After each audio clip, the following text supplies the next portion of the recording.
This is Rizzotti, and it's Countdown to Tip-Off. Well, Binghamton's always a team that plays really good defense and makes it hard for you to score on them. We struggled the last couple years against them. They do a good job in the zone of kind of forcing you to beat them from the outside. So we're going to have to do a good job of being ready to shoot on the perimeter, but also find ways to get some baskets inside, hopefully in our transition.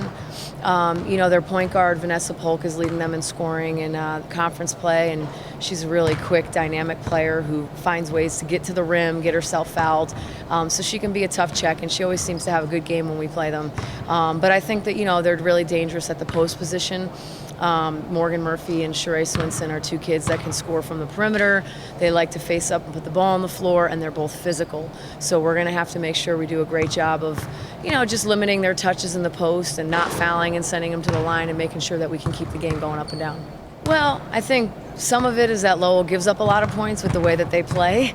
But I also think we stayed aggressive for 40 minutes. We've been struggling in the second half playing with leads. We play maybe more with a tendency afraid to lose rather than playing to win. So we really tried to grasp that, hey, let's play to win. Let's keep taking open shots. Let's keep being aggressive, offensive rebounding, scoring in transition, and worry less about the shots that are going in or what the score is. So I felt like we did a much better job of keeping that aggressive mentality and playing in the full court. Well, they're capable of putting up those numbers regardless of where they start the game. And my issue with both of them is being, preparing and being our best players every day. It's not about just putting up good numbers occasionally in a game, but it's about coming to practice every day, dominating when you need to dominate, getting done what you need to get done, being the most prepared defensively, providing the leadership as juniors that we need. And I'm challenging them to give me that on a regular basis. And I said, once you do that, you can start the rest of your career. But I want, all of our kids to understand that my expectations get higher as they get older. I want them to limit mistakes, and I want them to be consistent and reliable. So they took a step forward, certainly against Lowell, so we'll see how they do again today. But it's going to be important if we want to finish where we want to finish and have a chance to play for a championship for our juniors and seniors to be consistent and reliable. So that's what I'm looking for out of both of them. And it was nice to see them respond on Monday night. Hopefully they can do it again tonight. Yeah, well, some of that, like I said, is just a mentality. And for me, it's about making sure I have the right guys on the floor.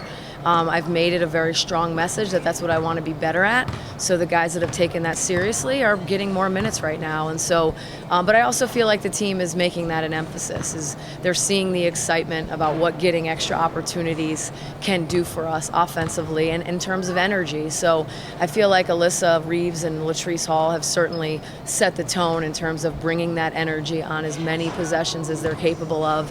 And then our guard, Amber's done a nice job, over the course of the year of offensive rebounding from the guard spot. But I want it to be contagious. I want them to feel like this is a category we can dominate if we have the right guys out there with the right mindset. So I've been pleased that that's something that we've, taken really serious the last two games. And again, this is a big night for us to do that again. Well, right now it's one day at a time, so we haven't even really addressed what's going to happen tomorrow and the next day. Obviously, it's a big week for us having, Monday, Thursday, Saturday, and then again Wednesday, having 4 important games in terms of where we're going to finish in the standings the first time through. So, we'll see what happens. We'll see what happens tonight and things that we need to work on for tomorrow when we get down to Baltimore. And obviously, UMBC is a unique team. It's always hard to prepare for them, but right now, it's about us preparing ourselves. It's about us having a mentality about being tougher defensively. It's about us having the mental toughness to make shots when we need them, make free throws when we need them, and to continue to rebound. So that's not affected by any turnaround or any opponent. That really is us taking care of our own business.